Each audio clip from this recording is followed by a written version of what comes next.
Joining me now with more on the potential for a long race ahead, Charles Krauthammer, a syndicated columnist, Fox News contributor, and author of Things That Matter. Charles, good to see you.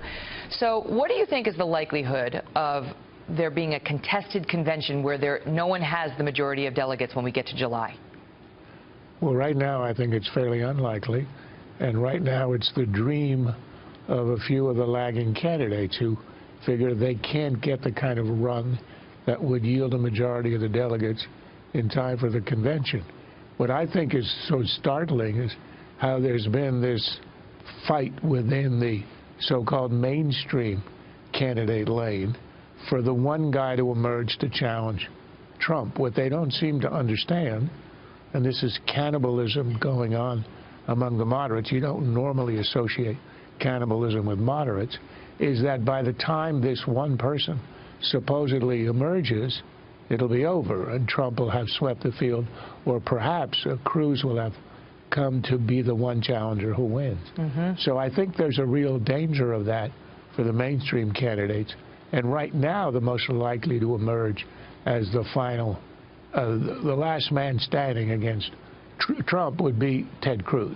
Now, how important is South Carolina? South Carolina may be one of the last chances for the field to be winnowed to the advantage of the mainstream or establishment candidates. If it is not, if you get, say, a Rubio and a Bush emerging and a Kasich emerging fairly bunched together, I think that would be catastrophic for that lane, for all of them, and would open it up to Cruz and to Trump. And if Trump wins South Carolina? If he wins it decisively, he becomes the prohibitive favorite. And then you've got, if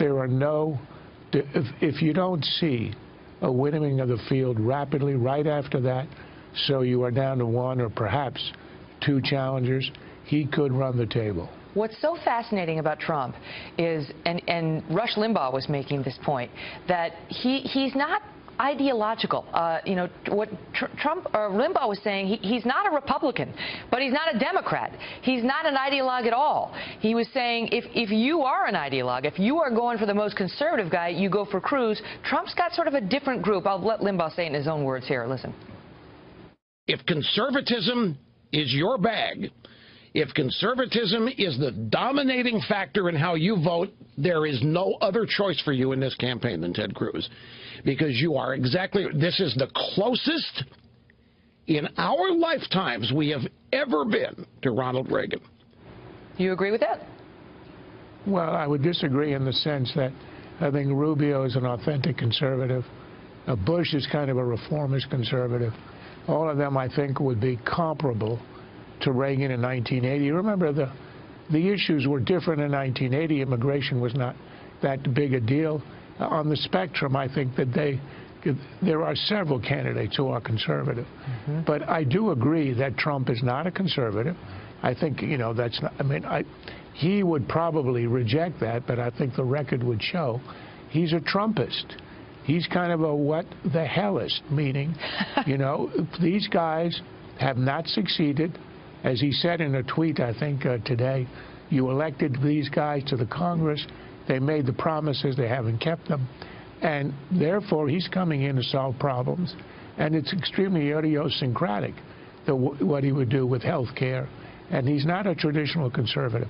But the mood of the country and the electorate is that people may care a lot less about ideology than about results. And he promises results. Now, right now, things are starting to get ugly in South Carolina, and this is, as we have been told, the cutting ads are coming out. Trump cut one against Cruz, which we're going to show you, which he just pulled. We don't know why. Maybe he's trying to go more positive. Then Cruz cut one against Trump, which is rough. Watch. Vera Koking's home was all she had left, but it stood in Donald Trump's way and the limousine parking lot he wanted for his casino. To him, she was a nobody. So Trump schemed with Atlantic City government to force Koking from her home using eminent domain. You're bullying these people out because they're... Excuse me. This is a government case. This is not Donald Trump. Yes, it's Donald Trump. It's you and your cronies in government working together. Public power, private gain. I offered her a lot of money out of this, a little thing called heart.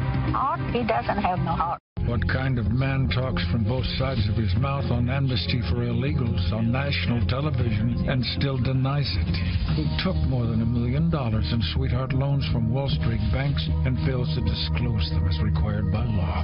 Who runs a campaign accused of dirty tricks that tried to sabotage Ben Carson with false rumors?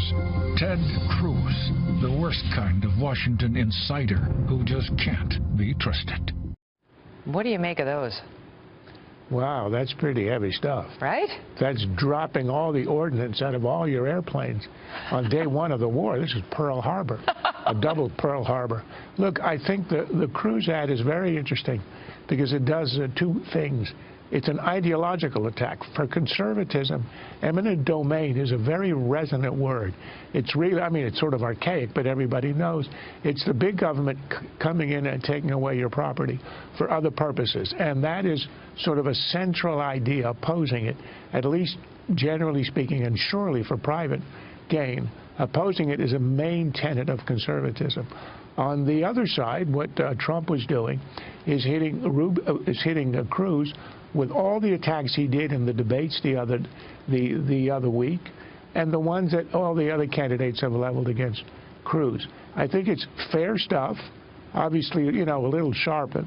I don't think any of these two ads, either of the two ads, is untrue. It's a question of what's the mood of the electorate.